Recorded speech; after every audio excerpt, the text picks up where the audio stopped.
नमस्कार। अग्रमित्र के इस एपिसोड समाज के बाद समाज के साथ में आपका स्वागत है। आज हमारे साथ में है राजेश बंसल जी, जो वर्तमान में केंद्रीय समिति अग्रवाल समाज के अध्यक्ष हैं। राजेश जी अनेक संस्थाओं से जुड़े हुए हैं और एक्टिवली अनेक कार्यक्रम पूरे साल में अग्रवाल समाज के लिए करवाते हैं। कई सेवा कार्य राजेश बंसल जी द्वारा किए गए हैं, वो करवाए जा रहे हैं और आने वाले भविष्य में भी इनकी क्या सोच है अग्रवाल समाज के लिए, क्या ये चाहते हैं अग्रवाल समाज के लिए, क्या बदलाव देखना चाहते हैं, क्या चीज़ें को सुधारना चाहते हैं, क्या क्या इनकी योजना है, इस बारे में हम इनसे बात करेंगे। सबसे पहला मेरा प्रश्न रहेगा, आप अग्रवाल समाज केंद्रीय समिति साथ ही संपूर्ण अग्रवाल समाज में विभिन्न संगठनों के माध्यम से किस प्रकार की सेवाओं कब से दे रहे हैं? देखिए गौरव जी, मुझे करीब 10 साल अग्रवाल समाज केंद्रीय समिति में हो गए हैं और मैं अग्रवाल समाज केंद्रीय समिति का 2 बार महामंत्री रहा हूँ।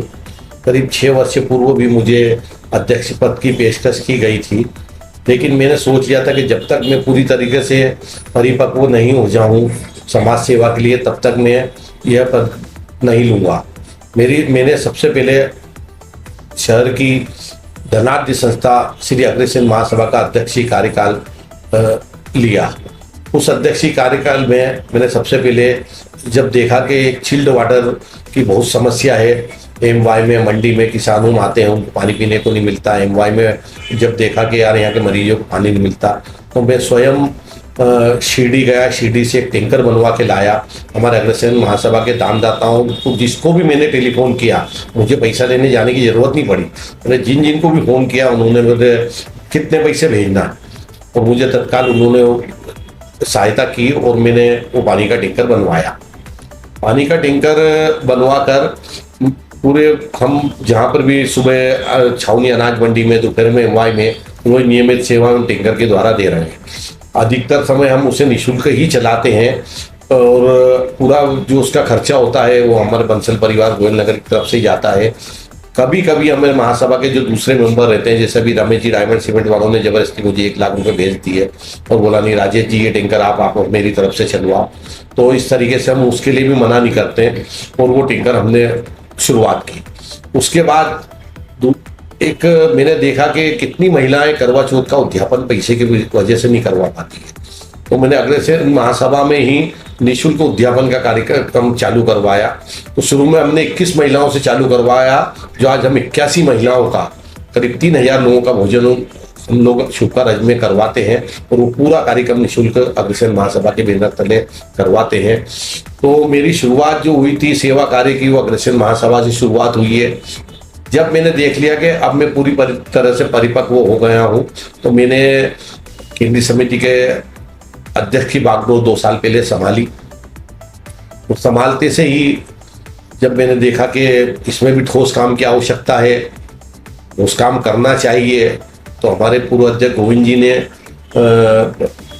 जमीन दिलवाई थी देववाड़े के सामने, उसको केंद्रीय समिति में नहीं लेते हुए उसका एक कोई कारण से अलग ट्रस्ट बनाया और आज बहुत अच्छा वहाँ हॉस्टल बनने जा रहा है। हो सकता है महीने 2 महीने में उसका इनाग्रेशन हो जाएगा। वहाँ उच्च शिक्षित बच्चों की शिक्षा चलेगी, बच्चे पढ़ेंगे बाहर से आके। तो इस तरीके से केंद्रीय समिति अग्रवालों की संस्था केंद्रीय समिति है, लेकिन कोई केंद्रीय समिति में कार्यक्रम नहीं कर रहा है तो दूसरी संस्थाओं में काम कर रहा है, लेकिन उसमें कुछ न कुछ केंद्रीय समिति के व्यक्ति का योगदान रहता है। जैसे आज मैं अध्यक्ष, तो मैं हॉस्टल बन रहा, मुझे ट्रस्टी बनाया कि आपको इतना अमाउंट देना, तो मैंने वो अमाउंट की हाँ करी। कोई कारण से हम केंद्रीय समिति में इसलिए नहीं बना पाते कि अभी केंद्रीय समिति में फंड की बहुत ज्यादा आवश्यकता है। केंद्रीय समिति में से मार्फत हमें फंड नहीं मिलता है और जितने भी समाज के वरिष्ठ लोग रहते हैं ये सब पैसा देते हैं। तो उस तरीके से जैसे भी हॉस्टल हुआ, तो हॉस्टल में स्वामी विवेकानंद ट्रस्ट है ना, अभी केंद्रीय समिति में CSR फंड भी नहीं आता है। अपनी ये इसमें अग्रसेन महासमाज CSR फंड आता है, तो आज CSR फंड से लोगों को कंपलसरी पे अमाउंट देना ही देना है। तो इस तरीके से कुछ परेशानियां हमें आती है। तो अब की बार हम कोशिश कर रहे हैं कि हमारी केंद्रीय समिति में भी CSR हम फंड आना शुरू हो जाए। हमने CA साहब से बात करी है कि आप ऐसी व्यवस्था करो कि इसको भी CSR का नाम मिल जाए, तो हम लोगों से पैसा लेके आए। बाकी परंपरागत जो जुलूस निकलता है वो तो हम निकालते ही हैं, पर ये है कि अब की बार हमें बहुत परेशानी आई जुलूस निकालने में भी। जो शोभा यात्रा राजवाड़ा से और गांधीहाल तक की निकलती थी, तो अब की गांधीहाल हमें नहीं दिया गया, तो हमने महाराजा शिवाजी राव ग्राउंड पर लेके गए। लेकिन ईश्वर की दया से इतनी बढ़िया व्यवस्था हुई कि हर बार से अच्छा बढ़िया कार्यक्रम वहां पर हमने किया। अभी उसके बाद हमने देखा कि यार लोगों का धार्मिक में भी रुझान है, तो एक ओंकारेश्वर की हमने पिछले साल ज्योतिर्लिंग की यात्रा की थी, जिसमें हमने पार्थिव शिवलिंग का कार्यक्रम रखा था। वो कार्यक्रम में भी सब मेंबरों को लेके गए थे केंद्रीय समिति के। इतना अच्छा कार्यक्रम हुआ, वो भी उन लोगों ने बड़ा आनंद लिया। अभी हमारे पास जेल से खबर आई थी, जिला जेल इंदौर से, कि भैया अग्रवाल समाज का हमने बहुत नाम सुना है और हमें फंड बरोबर हमारे को शासन से फंड नहीं मिलता है, तो हम चाहते हैं कि हमारे जो जेल में हॉस्पिटल है इसके अंदर हमें पलंग की जरूरत है, ऑक्सीजन मशीन की जरूरत है। मैंने तत्काल जो है अपने दानदाताओं से संपर्क करा और 6 पलंग और 2 ऑक्सीजन मशीनें और 500 कंबल, बोले कैदियों को ओढ़ने के लिए कंबल भी नहीं है, 30 पंखे, और वो ले जाके हमने जेलर साहब को सौंपे अपने अग्रवाल समाज की। बड़ा अच्छा उस समय हम जब अंदर गए जेल के अंदर देख के आए, और जब देखा कि एक्चुअल में हमने आज जो ये काम किया एक्चुअल में ये बहुत एक सेवा का कार्य कर रहा, किस तरीके से कैदी वहाँ रह रहे हैं, किस तरीके से उनका हॉस्पिटल में पलंग नहीं है, उनको बीमार हो जाते हैं। तो जहां से भी कोई खबर आती है कि यार हमको इस प्रकार की इस तरीके से जरूरत है, तो केंद्रीय समिति हमेशा उसके लिए तत्पर रहती है। कार्यक्रम में तो दशहरा मिलन भी कर दिया, अपने क्या बोलते हैं दशहरा मिलन के बाद में हम लोगों ने अभी इसके पिछले जादूगर आनंद भी दिखा दिया, अपने क्या बोलते वाटर पार्क का कार्यक्रम भी कर दिया। पूरे 2 साल से तो हम इतना सलन से हर महीने 2 महीने में एक आदि कार्यक्रम कर रहे हैं, लेकिन पीड़ा हमें भी उसी बात की रहती है कि हम समाज का कोई ठोस काम करें केंद्रीय समिति के माध्यम। लेकिन आजकल हर चीज में इतना पैसा लगने लग गया कि हर जगह पैसे की समस्या आती है। अभी जैसे हम सोच रहे हैं कि जैसे स्वामी प्रीतम दास सभागृह बना हुआ है ना, ऐसे एक अपने समाज का भी सभागृह बने। अभी हमने जमीन के पेपर बुलवाए हैं, उसकी कार्रवाई चल रही है। ईश्वर ने चाहा तो वो भी बहुत जल्दी हम जमीन परचेस करके और उस पर हम जल्दी से जल्दी शुरुआत कर देंगे भगवत की, है ना। हमारी प्लानिंग चल रही है, आदरणीय विनोद जी भाई साहब के पास, प्रेमचंद जी गोयल जी के पास कागज पहुंच चुके हैं उसका। तो जितना हम लोगों से प्रयास होता है, 2 साल का समय मिलता है, तो जितना प्रयास होता है कि हम समाज के लिए अच्छा से अच्छा कार्य करें, समाज का नाम करें। आपको मैं बता दूं, पिछले कोरोना काल में मैं अग्रसेन महासभा का प्रेसिडेंट था, और जब मैंने देखा कि बाईपास से बिना चप्पल के मजदूर जा रहे हैं और जाने का साधन नहीं है, और खाने पीने को उनको मेरा पेट्रोल पंप का बिजनेस है और हमको पेट्रोल पंप की छूट दे रखी थी कोरोना काल में छूट। तो मैं पेट्रोल पंप जाता था तो मैं देखता था कि पैदल मजदूर जा रहे हैं, इनको पीने का पानी तक नहीं मिल रहा। मेरे मन में पीड़ा आई। मैंने हमारे महासभा के पदाधिकारियों से बात करी कि क्यों ना अपन बाईपास पे अपना भवन बना हुआ है और इतने मजदूर सैकड़ों हजारों की तादाद में मजदूर जा रहे हैं, पैर पे जा रहे हैं, ट्रकों में भर भर के जा रहे हैं, और इनको पीने को पानी नहीं मिल रहा है, कोई ढाबा नहीं है, कुछ भी नहीं है, तो क्यों ना अपन यहाँ अपन भोजन की व्यवस्था संभालें। उन्होंने बोला, राजेश जी कोई भी घर से बाहर नहीं निकल रहा, आप ये क्या कर रहे हो? मैंने कहा मैं निकलने को तैयार, आप लोग परमिशन दो। बोले बिल्कुल हमारी परमिशन है। मैंने फटाफट अपने पेट्रोल पंप के स्टाफ को बुलवाया, मैंने टेंट वाले को फोन लगाया तो बोले मेरे पास गाड़ी नहीं है भैया बर्तन लाने के लिए। मैंने मेरी कार की सीट को सीधी करी और उसके अंदर में बर्तन भर के लेके गया। आटा फैक्ट्री वालों से बात करी, बोले आप आटा यहाँ से ले जाओ, हमारे वहाँ से कोई जाएगा नहीं। मेरी कार में मेरा ड्राइवर आता था, वो वहाँ से सामान लेके आता था। दाल मिल से दाल मिल लेके आता, दालें लेके आता था, तेल लेके आता, तेल लेके। इससे हमने बाईपास पे जब शुरुआत की तो भैया मतलब मैंने तो सोच लिया कि मेरे जीवन का सबसे बड़ा मैंने उस समय वो काम किया कि जिस तरीके से वो आके बताते थे ना मजदूर हो और पानी का टैंकर उस समय इतना काम आया कि चिल्ड वाटर वाला भर के रख देता था। जब मैं वो भरता था ना तो लोग 5-5 लीटर के 3-3 लीटर की कैन भर भर के उससे ले जाते थे ट्रकों के अंदर। बोले भैया रास्ते भर गई, पानी पीने को नहीं मिल रहा। अब उस समय भी मेरे पास आप मानोगे दानदाताओं ने इस तरीके से पैसे की झड़ी लगाई उस समय कि मतलब मुझे मना करना पड़ा कि भैया मुझे पैसे की आवश्यकता नहीं है। 23 लाख रुपए मेरे पास 2 दिन के अंदर इकट्ठा हो गया। इस तरीके से मेरे को पैसा दिया।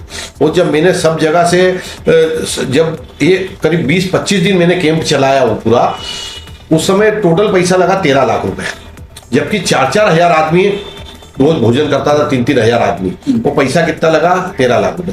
जब वो मेरा बचा हुआ पैसा जब 14 लाख रुपए बच गया पैसा 13 लाख रुपए, तब मैंने बोला अब इसका क्या करना चाहिए। तो 24 लाख रुपए कट गया, 13 लाख रुपए खर्चा हुए थे, 11 लाख रुपए बचे थे। तो मुझसे बोले शिक्षा सहायता में दे दो। मैंने क्या नहीं, जिनसे मैं पैसा लेके आया हूँ मैं उनको वापस रिटर्न करूंगा आधा पैसा। वो मैंने वो पैसा रिटर्न वापस करा और मैंने बाकायदा व्हाट्सएप पूरे इंदौर के व्हाट्सएप के सब ग्रुपों पर डाला। सबने यही कहा कि ये पहला अध्यक्ष हमने से देखा जो अपनी संस्था में पैसा वापस कर रहा है।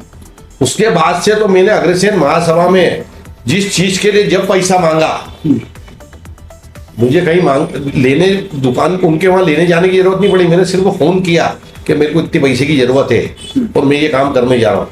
तो बोले, जब मैंने वहां की मोक्षवान बनाई एयर कंडीशनर, पूरे इंदौर में कहीं नहीं एयर कंडीशनर, अपने अग्रसेन महासभा की मोक्षवान है एयर कंडीशनर। जब मैंने दानदाताओं को फोन लगाया तो बोले राजेश जी दूसरों से पैसे मत लो, पूरी हमसे ले लो।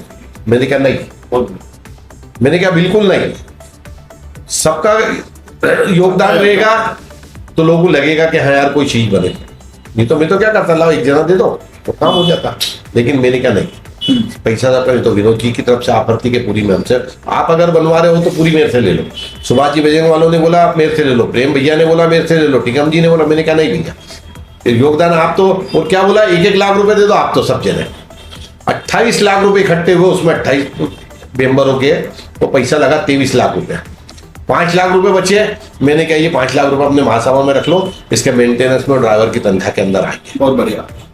और डीजल मेरे पेट्रोल पंप का बिजनेस है, डीजल पूरा फ्री में दूंगा और 1 रुपया जहां पे भी जाएंगे वहां से 1 रुपया नहीं लेंगे। आज तक भैया 3 साल हो गए उस गाड़ी को चलाते हो, 5 रुपया का जहां पे भी जाती है, रोज आते हैं उसके, जाती है क्या देना, हम बोलते भैया कोई कुछ नहीं, निःशुल्क। और सेवा कार्य का जज्बा है करने का। कहीं कहीं कोई परेशानी आती है, केंद्रीय समिति का बड़ा दर्द है कि मैं कोई ठोस काम नहीं कर पाया, और इसीलिए ये 85 लाख रुपए की मैंने एफडी बचा के दी है कि कहीं कुछ ठोस काम के काम आ जाए। इतनी जल्दी अब पैसा में मेरा कार्यकाल 8-10 दिन का, 15 दिन का, 20 दिन का हो रह गया। अब 20 दिन में तो मैं कोई काम कर नहीं सकता हूँ, तो वो एक स्कीम लेके आया हूँ मैं, विनोद जी उसको लागू कर देंगे तो इससे बढ़िया स्कीम कोई कुछ नहीं होगी। कि आज बच्चों को समाज में इतने बच्चे अपने ऐसे हैं जो पैसे के पीछे पढ़ नहीं पा रहे, जिनको सीए बनना है, डॉक्टर बनना है, वकील बनना है, वो सिर्फ इसलिए नहीं बन पा रहे कि उनके पिताजी के पास पैसा नहीं। कोई 20,000 रुपये महीने की नौकरी कर रहा, आज 1-1 लाख रुपए साल की फीस से कोचिंग क्लासेस की, तो पैसा कहाँ से लाएंगे। तो मेरी दिली इच्छा है कि ये पैसा अपन उन लोगों में दे। और आज भी मैं 11 लाख रुपए और भी मेरी तरफ से देने को तैयार हूँ। अगर ये स्कीम करते हैं लागू, समाज के वरिष्ठ लोग अगर इस स्कीम को लागू करते हैं तो 11 लाख रुपए मैं मेरी तरफ से देने को तैयार हूँ। तो अपन क्या चाहते हैं कि इन बच्चों को पूरा पैसा अपना समाज दे उनकी पढ़ाई पे, और जब उनकी पढ़ लें तो निश्चित है भैया अच्छी पढ़ाई कर लेंगे वो, तो स्वाभाविक है आज के समय नौकरी लगना ही लगना है। तो नौकरी लगना है तो उनके घर में पैसा आना है आना। तो जब वो बोलेंगे कि यार समाज के पैसे से हम पढ़े, तो हमारा दायित्व बनता है कि हमको सब वापस करना चाहिए। और जब वो पैसा वापस करेंगे ना तो उनके मन में ये आएगा कि मैं यहाँ के पैसे से आज इतना बड़ा व्यक्ति बना हूं, तो ये फर्ज है कि अब मेरे को भी समाज के लिए कुछ करना है। तो वो निश्चित जितना पैसा लेंगे, मेरे को इतने पक्की मुझे उम्मीद है कि वो उससे ज्यादा ही पैसा अपने वहां जमा कराएंगे। तो आज अगर अपन 25 बच्चों का भी 1 साल के लिए अपन अपने हाथ में ले लेते हैं ना, तो आप ये समझ के चलो कि आने वाले 20 साल के अंदर आज 200-250 बच्चों पे अपन पहुंच जाएंगे। तो मेरी दिली इच्छा ये है कि अपन इस तरीके से सेवा कार्य पे ध्यान दें। कार्यक्रम तो बाकी तो जो होते रहते हैं वो होते रहते हैं। मेरा इसमें एक प्रश्न है। प्रश्न ये है कि आप दुनिया के पहले व्यक्ति हैं जो अपने कार्यकाल की समाप्ति पर घोषणा करते हैं। जनरली क्या होता है, यदि किसी को अध्यक्ष बनना है तो घोषणा करता है कि यदि मैं बनूंगा तो ये करूंगा, दूसरी बात, यदि बन जाता है तो बोलता है कि भाई मैं ये करूँगा। आप जाते जाते बोल रहे हैं। देखो गौरव जी, इसमें ऐसा है कि कोई भी कार्य करने के लिए पैसे की आवश्यकता होती है। और शुरू में जब अध्यक्ष बनते हैं तो सिर्फ 1 महीने का समय मिलता है शोभा यात्रा निकालने के लिए। सितंबर में अग्रसेन जयंती आ जाती है, अक्टूबर के फर्स्ट वीक में अग्रसेन जयंती आ जाती है।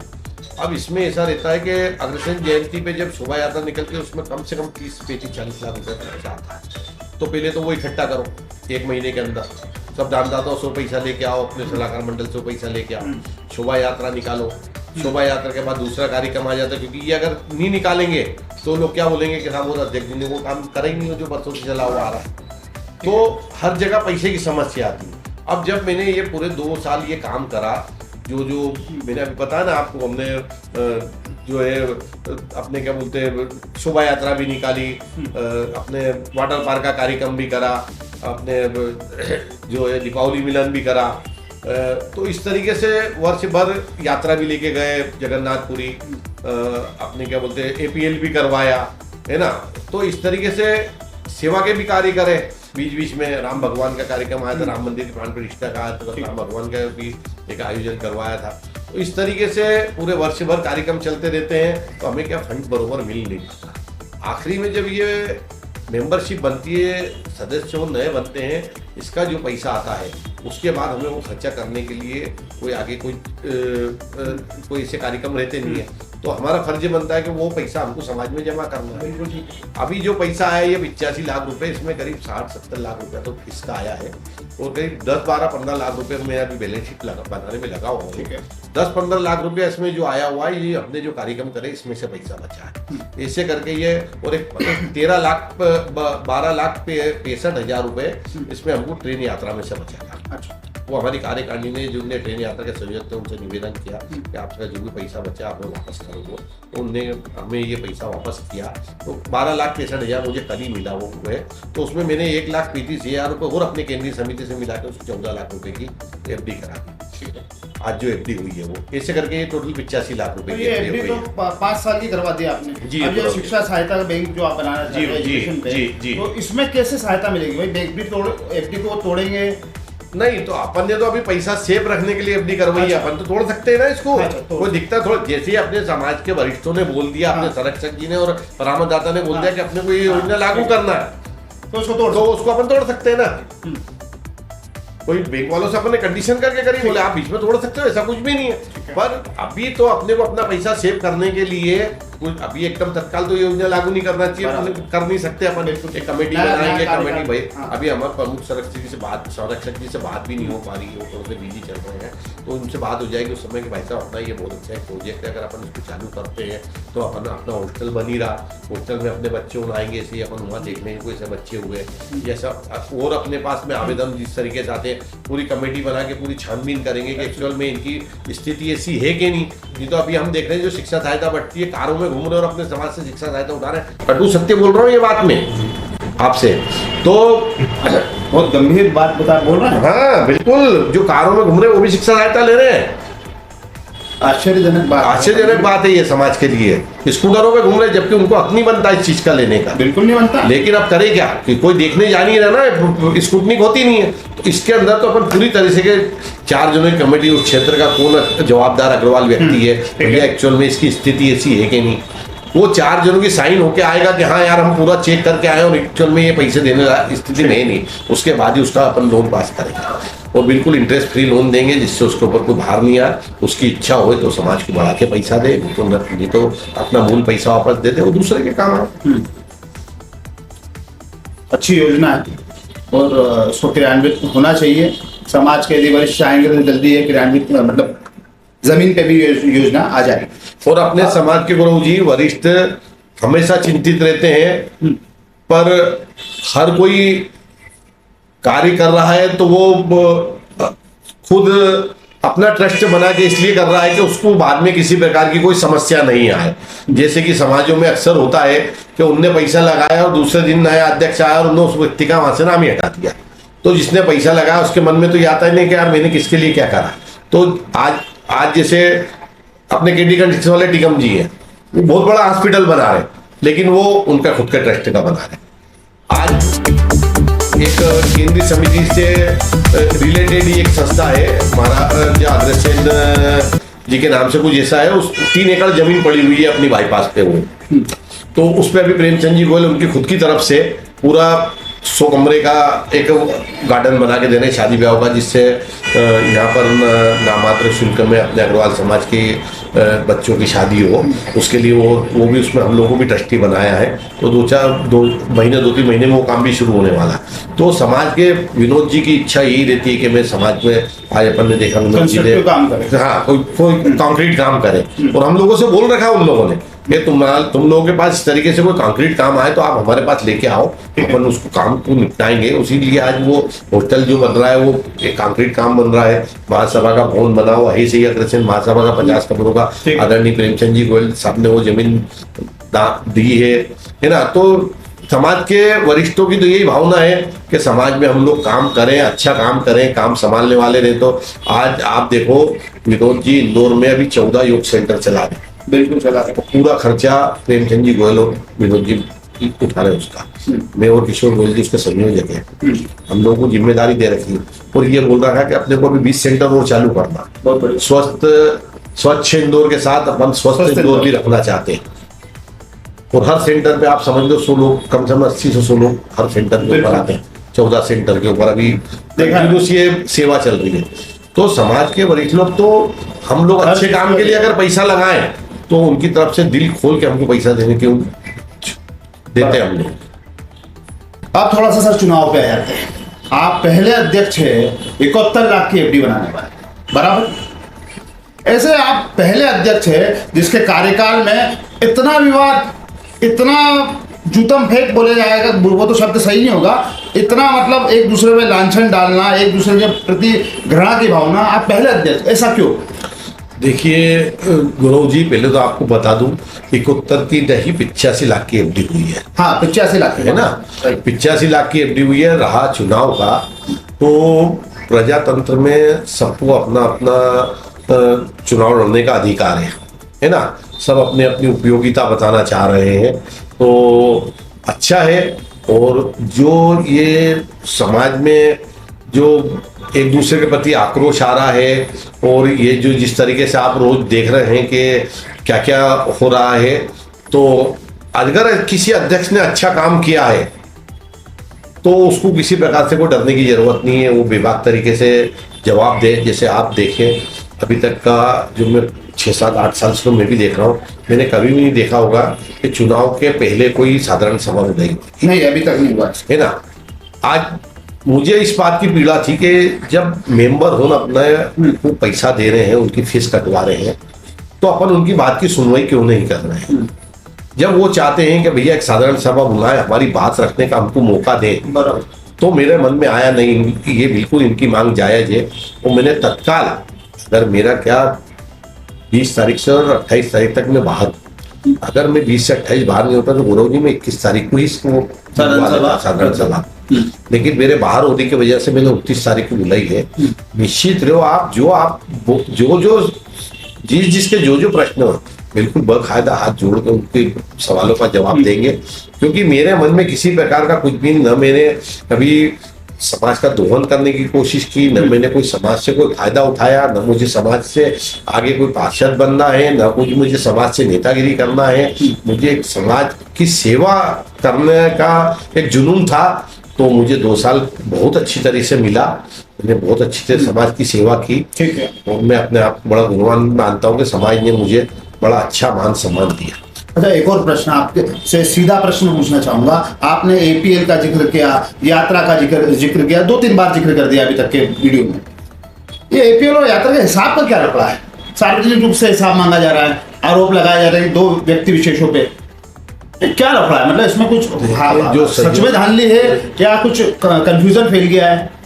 देखिए, अब ये तो क्या है, समाज में कोई कुछ भी बोले अपन उनका मुंह तो नहीं पकड़ते। नहीं, उनका मुंह नहीं पकड़ रहे हैं, आपसे मैं पूछ रहा हूं कि आप अध्यक्ष हैं। हाँ, मैं बताऊं आपको, जब यात्रा जाती है, खर्चे लगते हैं, है ना।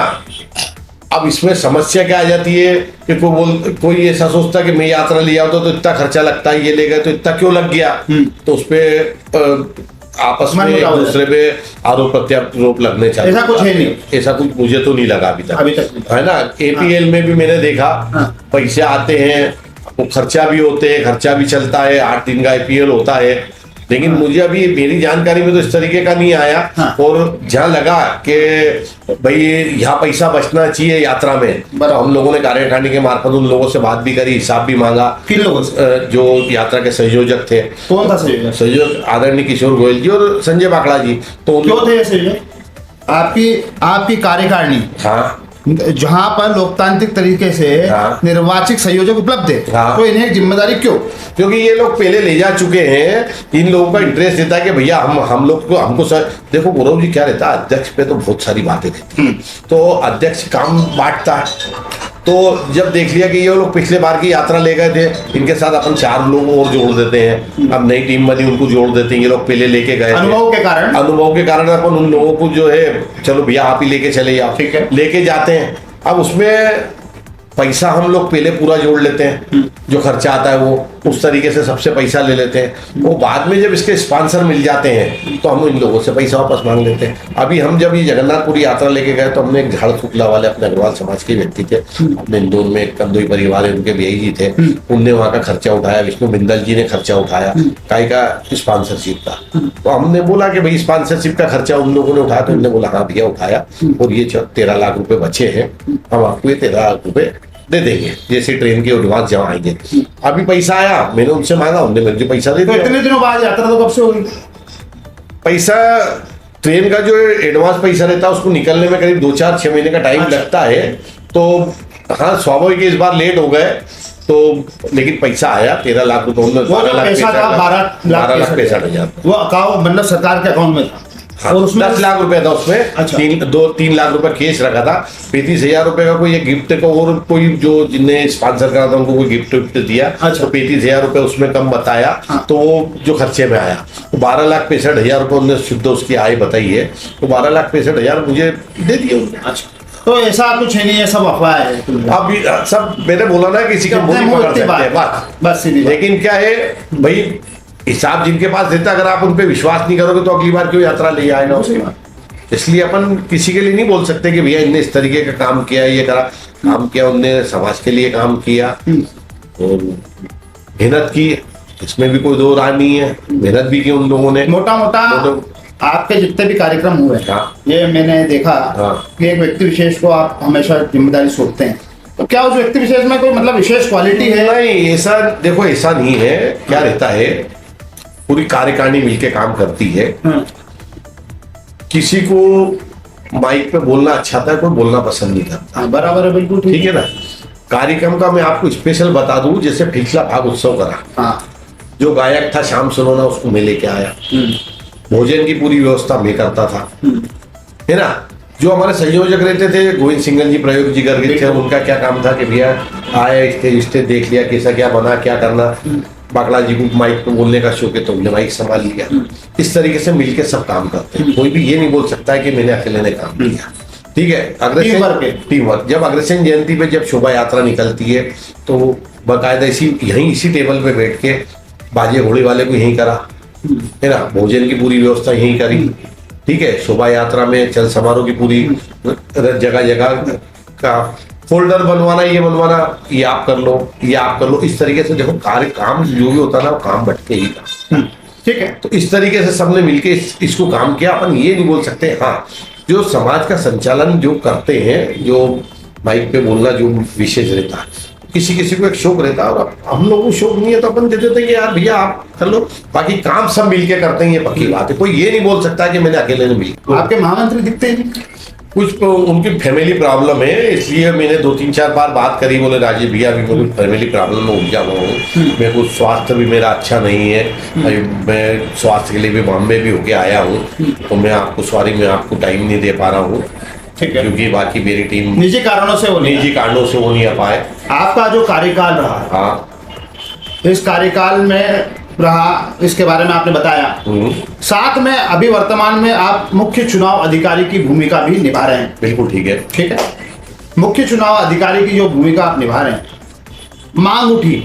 मांग उठी कि फीस जो है वो कम होना चाहिए, और ऐसा कुछ कानून पास होना चाहिए, ऐसा कोई नियम आना चाहिए जिससे कोई भी कैंडिडेट किसी भी पद का वो रिपीट ना हो।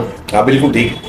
तो ना तो ऐसा कोई नियम आ पाया, मांग उठ रही है, और ना ही फीस में ऐसा कोई फेरबदल हुआ विशेष। तो ऐसा क्यों, मतलब क्या इसके पीछे का कारण जानना चाह रहा हूं। गौरव जी मैं आपको बताऊं, मैंने आपको पहले बोला कि अध्यक्ष के रिपीट के तो मैं भी खिलाफ हूं कि अध्यक्ष रिपीट नहीं होना चाहिए। बाकी पोस्ट का ऐसा रहता है कि जब तक वो हर पोस्ट पे 2-3 पोस्ट जो मेन रहती है, महामंत्री, संयोजक, कोषाध्यक्ष, जब तक वो व्यक्ति उस पोस्ट पे नहीं आएगा तब तक उसे अपन अध्यक्ष कैसे बनाएंगे। उसको परिपक्व होना तो जरूरी तो रहेगा। परिपक्व के चक्कर में 7-7 बार, 6-6 बार, 5-5 बार, 4-4 बार, 5-5 बार वाले को नहीं आना चाहिए। मैं भी ये बोलूंगा हर बार एक बार। आप, मैंने बोला 3 महत्वपूर्ण पद रहते हैं, अगर आपको अध्यक्ष बनना है तो 3 महत्वपूर्ण लेके और अपने आप अलग हो जाना चाहिए। फिर जब भी आपका अध्यक्ष बनने का है तब बनना चाहिए, वरना नहीं लेना चाहिए। मैं खुद आपकी इस बात से सहमत हूँ। नहीं तो अपन यही करता रहे तो नए लोगों को कैसे मौका मिलेगा। मैं खुद आपकी बात से सहमत हूं। युवाओं के लिए, और युवाओं के लिए क्या, युवा को आना चाहिए, क्योंकि काम कैसे आए, आने की जगह हो तो आए। नहीं, आप बिल्कुल अभी आप बताएं, युवाओं के नाम दें, हम लोग पर उस पर विचार करेंगे कि उनको कार्य आप कैसे विचार, आप तो चुनाव अधिकारी हैं भाई। जो पैनल बन रही है उनको अपन बोल तो सकते हैं ना कि यार युवाओं को आगे लेके आओ, आप लोग इनका भी तो ध्यान रखो। आप युवाओं का समर्थन करें, पूरे तरह से समर्थन करेंगे। इतना अपन जो है इतना तो उनको बोल सकते हैं कि भैया नहीं, इन लोगों को। और देखो युवाओं को भी काम करने का अपने, जैसे अपनी अग्रसेन न्यूज खिलाफ हम लोगों ने इसमें युवाओं को जोड़ रखा है, उसमें भी मैं मेंबर हूँ। अग्रवाल परिषद युवाओं से बड़ी संस्था, उसमें भी बहुत लोग युवाओं से बड़ी संस्था वाले, उसमें भी अध्यक्ष उपाध्यक्ष रहते, उसमें भी बहुत कार्य करने को मिलता है। उसके बाद जैसे हमारी शुरू की पाठशाला अगर देखा जाए तो यूथ क्लब ही है।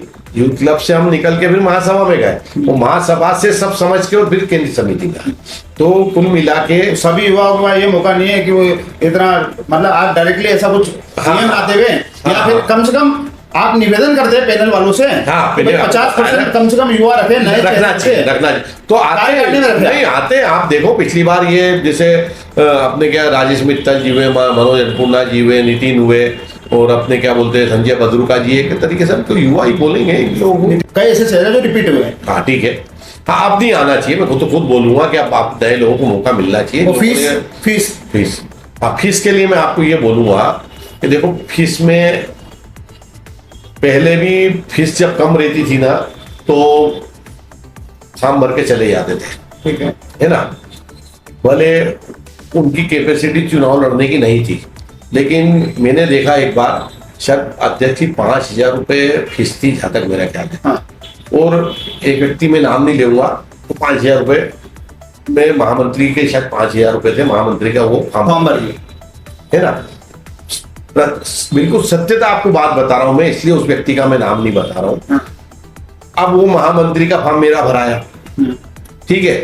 अब महामंत्री का मेरा फॉर्म भराया तो वो व्यक्ति को मैंने बोला यार तू नाम वापस ले दे। उन्होंने मुझसे पैसे की मांग करी। मैंने बोला क्यों, चुनाव करा रहा है, अभी चुनाव में जबरदस्ती पैसा लग जाएगा सबका। बोले नहीं, मेरे को इतना पैसा चाहिए, तो मैं नाम वापस। आपका निजी, ये मेरा, मैं खुद बता रहा हूं आपको, ये बात मेरे खुद के साथ हुआ ये चीज। ये बड़ा खुलासा है, ये बड़ा खुलासा है। नाम लेना तो बिल्कुल उचित नहीं होगा, लेकिन ये बड़ा खुलासा है। एक ये भी मुख्य कारण है जिसके कारण फीस कम नहीं हुई, आप ये कहना चाहते हैं? बिल्कुल ये कहना चाहता हूं मैं, अगर फीस कम कर देंगे ना तो आप जो जिसको लड़ने की पात्रता नहीं है ना, वो भी इसमें फॉर्म भर के चले जाएगा कि अपना क्या जा रहा है, वो मजे लेगा समाज के, कि समाज का पैसे का बर्बाद है, अपना क्या जा रहा है, लड़ेंगे ये लोग। अपन तो फॉर्म भर के अपन घर बैठ गए। लेकिन फीस ज्यादा में मेन जिसको फीस ज्यादा में, जिसको एक्चुअल में समाज की सेवा करना है, वो फिर पैसा नहीं देखेगा।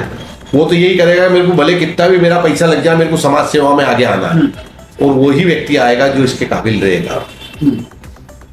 इसलिए ये फीस हम लोगों ने रखी है। नहीं तो, और एक बात बताओ, इस फीस का आप बिल्कुल मत सोचो, ये फीस का पैसा भी जो आएगा ना वो समाज के अच्छे काम में ही जाएगा, इसका दुरुपयोग नहीं होगा। और विशेषकर मेरे होते हुए तो दुरुपयोग, मैंने आज सुबह ही घोषणा करी है कि मैं तो चुनाव अधिकारी से निवेदन करूंगा कि जितनी फीस आए ना इसकी भी एफडी करा दे। ये आज सुबह मैंने घोषणा की कि इसका भी पैसा नहीं चाहिए, क्योंकि जो पैसा दे रहे, एक्चुअल में मेरे में बड़ा दर्द रहता है कि कोई पैसा अगर समाज में जमा कर रहा है ना, तो वो ये सोच के कर रहा है कि मेरा पैसा सदुपयोग में जाए। बिल्कुल ठीक। इसलिए भोजन भंडार तो सब होते रहते हैं, ईश्वर की दया में अन्नपूर्णा का भंडार है सबके पास, जिसके पास खड़े हो जाएंगे भैया तुम्हारी तरफ से 10 डब्बे तेल के दे दो, तुम्हारी तरफ से 5 डब्बे घी के दे दो, तुम आटा दे दो, तो अपने समाज में एक भी ऐसा व्यक्ति नहीं है जो मना कर जाए। अच्छा, एक और चलिए थोड़ा सा आगे बढ़ते हैं। तो एक और प्रश्न उठ रहा है, संविधान का क्या लफड़ा है? 7 पद पे चुनाव होना चाहिए, 21 पद पे चुनाव हो रहे हैं, कोई बोल रहा है नकली है, कोई असली है, कुछ तो भी आरोप प्रत्यारोप चल रहे हैं। देखो गौरव जी, बात अभी फिर घूम फिर के वहीं आ गई कि जब अध्यक्षीय कार्यकाल चेंज होता है ना, तब सब पेपर से पूर्व अध्यक्ष जिसके पास रहते हैं ना, उसको बिना मांगे नए अध्यक्ष को सौंप देना चाहिए। तो नए अध्यक्ष की भी तो जिम्मेदारी है कि पूर्व अध्यक्ष से पेपर की मांग करी थी, वो नहीं सौंप रहा है। हाँ। तो हमारी जिम्मेदारी है, यदि मान लीजिए मैं नया अध्यक्ष बनता हूं, बिल्कुल बिल्कुल बिल्कुल, तो मैं आपसे मांग करूंगा कि लाइए मुझे। बिल्कुल बिल्कुल बिल्कुल बिल्कुल आपकी सत्यता बात है, बात बैठती है, होती है ना। जैसा भी मैंने बताया, पूर्व अध्यक्ष जी को 2-3 बार बोला कि यार वो चल के साइन कर दो भैया, अपन अकाउंट बंद कर देते हैं, अकाउंट अपन नया खोल देते हैं, वहाँ ये कर देते हैं। बोले हो, कभी उनको टाइम नहीं मिलता, कभी मैं हमको टाइम नहीं मिलता। कार्यक्रमों पे, कार्यकाल पे भरोसा करते हैं तो वो कार्यक्रम 2 साल निकल जाते हैं, मालूम नहीं पड़ता है। अगर अपन इन्हीं चीजों में उलझे रहे कि यार नहीं यार वो ये नहीं कर रहा, वो नहीं कर रहा, सब एक ही परिवार के लोग हैं, समाज के लोग हैं, समाज की बात है ये कहना इसलिए आपस में मिलजुल के काम कर लेते हैं। ये अच्छा है कि उस तरीके का कोई दुरुपयोग नहीं होता है ना। आज की कंडीशन में आप बोलेंगे कि आपके पास संविधान की कॉपी है, तो मेरे पास नहीं है। मेरे पास जो कुछ चुनाव आयोग को हमने सबमिट कर दी है, अब वो चुनाव आयोग का फर्ज बनता है कि वो किसको दे, क्या करे क्या नहीं करे, है ना। वो उसके बाद चुनाव मेरे को देगा तो मैं नया अध्यक्ष को दे दूंगा। हाँ, एक निजी आरोप आप पे लग रहा है। निजी आरोप ये लग रहा है आप पे कि आप एक तरफ तो अध्यक्ष रिपीट ना हो, हाँ। इसके विरोधी है। हाँ बिल्कुल है ना, अभी अध्यक्ष हाँ, रिपीट नहीं होंगे, इसके विरोधी है। बिल्कुल हाँ बिल्कुल हाँ। दूसरी तरफ हाँ, आप परिवारवाद को बढ़ावा दे रहे हैं। कैसे? आपके ब्रदर ही शायद लगते हैं, मेरे ताऊ का लड़का है दिनेश बंसल जी, हाँ। चुनावी मैदान में है, ऐसी हाँ। खबरें चल रही है। हाँ पुख्ता खबरें हमारे पास नहीं है, हाँ। उन्होंने घोषणा नहीं की है, हाँ। लेकिन बाजार में खबरें चल रही है, मीटिंग हो रही है, साफ दिख रहा है। बिल्कुल ठीक है। तो इस परिवारवाद का जवाब क्या है आपके पास? देखिए, दिनेश बंसल जी मुझसे पहले समाज की राजनीति करते आ रहे हैं। मुझे तो करीब 10 साल हो गया और दिनेश को तो मैं देख रहा हूँ करीब 16-17 से 18 साल हो गया, है ना। रही बात परिवारवाद की, तो दिनेश मेरे ताऊजी का लड़का है। दिनेश अलग घर में रहता है, मैं अलग घर में रहता हूँ। पिछली पार्टी में संजय बाकला जी, किशोर गोयल जी भी भाई भाई है आपस में। ये मेरे ताऊजी, दिनेश बंसल मेरे ताऊजी का लड़का है, किशोर भैया, संजय भी अपने मामा बुआ के लड़के हैं, तो कहलाएंगे तो भाई। तो इसलिए जो शुरू से चलता हुआ आ रहा है, इसलिए ये परिपाटी चल रही है। और समाज सेवा करना है तो उसमें क्या तो भाई, तो फिर क्या तो रिपीट, और क्या रिपीट, है ना। लेकिन ये जो अभी जो रिपीट वाली जो मैटर आ रही है ना, ये रिपीट का तो इसलिए बोल रहा हूं कि एक बार जो पहले से समाज सेवा करते हुए आ रहा है, अगर उसकी इच्छा समाज सेवा करने की है, तो अपन इसको ये नहीं बोलेंगे कि ये अब हाँ, ये परिवारवाद कब कहलाता कि मेरा बेटा अगर चुनाव लड़ता तो इसको परिवार बोल सकते थे। गलत आरोप। भाई सगा भाई लगता तो अपने को ये लग सकता था कि हाँ यार ये मेरा, जब उसका घर भी अलग है, उससे पहले समाज सेवा वो करते हुए आ रहा है ना। तो इसमें मेरे हिसाब से ऐसा नहीं लगता है क्योंकि उसमें परिवारवाद वाली बात आ रही है, या कोई मेरे बेटा है, आप चुनाव अधिकारी है, कहीं लाभ ना मिल जाए, ये बात है ना। हाँ, इसलिए मैंने आपको बता दूं, मैंने इसीलिए चुनाव अधिकारियों की नियुक्ति कर दी है। और मैं बिल्कुल, आप निश्चित रहें, मैं बिल्कुल भी इस तरीके का कोई भी आप लोगों को विश्वास दिलाता हूँ कि चाहे दिनेश लड़े, और आज दिनेश से ज्यादा मैं नंदू जी को अपना भाई मानता हूँ। नंदू है ना, जैसा दिनेश मेरा भाई ऐसे ही मेरे नंदू कंदू जी भी मेरे ब्रदर है ना। लेकिन आप ऐसा नहीं सोचें कि मैं किसी के लिए कोई संजय भैया भी मेरे जो है बिल्कुल पारिवारिक मेंबर है, तो आप ऐसा बिल्कुल नहीं सोचेंगे मैं किसी का पक्ष लेऊंगा और किसी प्रकार की कोई चुनाव के अंदर कोई धांधली होने दूंगा। मैंने इसीलिए बिल्कुल निष्पक्ष चुनाव कराने के लिए बिल्कुल शहर के गणमान्य नागरिकों को उसके अंदर मैंने चुनाव अधिकारी बनाया है। बहुत अच्छी टीम बनी है, आप खुद देखेंगे आगे, आप खुद बोलेंगे कि अब की बात चुनाव पहले भी सब बहुत अच्छे ढंग से हुआ है, लेकिन आरोप प्रत्यारोप लगे हैं। लेकिन मैं इस बार आपको बिल्कुल विश्वास दिलाता हूँ कि किसी प्रकार का कोई आरोप प्रत्यारोप लगने नहीं। आपसे एक अंतिम प्रश्न, आपके कार्यकाल में एक ऐसी चीज जो आप नहीं कर पाए हो और आप चाहते हैं कि समाज में बदलाव हो या समाज में ये चीज, ये अचीवमेंट हम हासिल कर पाए? देखो, नहीं कर पाए मैं तो मैं वो आपको बता रहा हूँ ना कि समाज को बहुत सख्त आवश्यकता है एक सभागृह बनाने की, जो शहर के मध्य में हो। आज बड़ी पीड़ा होती है जब उठाने में हम स्वामी प्रीतमदास में जाते हैं तो हर बार वहां से ये आवाज उठती है कि अपने समाज का भवन क्यों नहीं। ठीक है ना, तो अपन खुद चाहते हैं, हम प्रयास में लगे हुए हैं और ईश्वर ने चाहा जल्दी से जल्दी सफलता मिलेगी। हमारे समाज से भी हमारे दानदाता बहुत चिंतित हैं, उनकी भी यही बहुत हार्दिक इच्छा है कि अपन इस तरीके का एक सभागृह बनाए शहर में और उसका उपयोग सब अपने अग्रवाल समाज के लोग लें। तो आप निश्चित रहें गौरव जी, बहुत जल्दी से जल्दी ये आपका एक सपना है जो अभी पूरा निवास आने वाले अध्यक्षों के लिए आप मेरे अध्यक्ष से रहूं। मेरे अध्यक्ष के कार्यकाल सिर्फ 20 दिन का और बचा, लेकिन मैं आपको विश्वास दिलाता हूँ इस काम के लिए मैं हमेशा आगे भी लगा रहूंगा। नए अध्यक्ष के साथ भी कंधे से कंधा मिला के इस काम के लिए मैं काम करता रहूंगा, ये मैं आपको विश्वास दिलाता हूँ।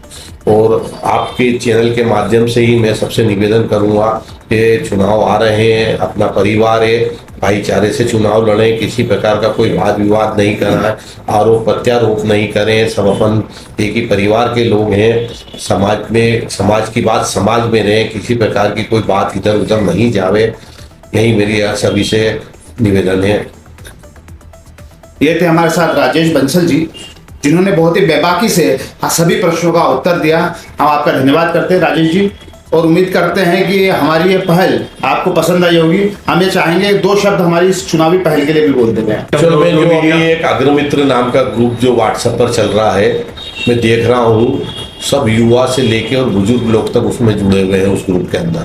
वो बेबाक तरीके से अपनी बातचीत रख रहे हैं, मुझे बड़ा अच्छा लगता है। मैं बहुत कम मोबाइल देखता था, लेकिन जब से अग्रमित्र का जो मैंने ये ग्रुप व्हाट्सएप में ग्रुप देखा, तब से मैं हर 5-5 मिनट में देखता रहता हूँ कि किसकी क्या भावना है ना। और बड़ा अच्छा लगता है, बहुत कुछ सीखने को मिल रहा है, बहुत कुछ समझने को मिल रहा है। और मैं बहुत बहुत बधाई देता हूँ, बहुत बहुत धन्यवाद देता हूँ कि आप लोगों की वजह से समाज में एक नई जागरूकता आई है, एक नई क्रांति आई है। आपको बहुत बहुत धन्यवाद। जय हिंद, धन्यवाद।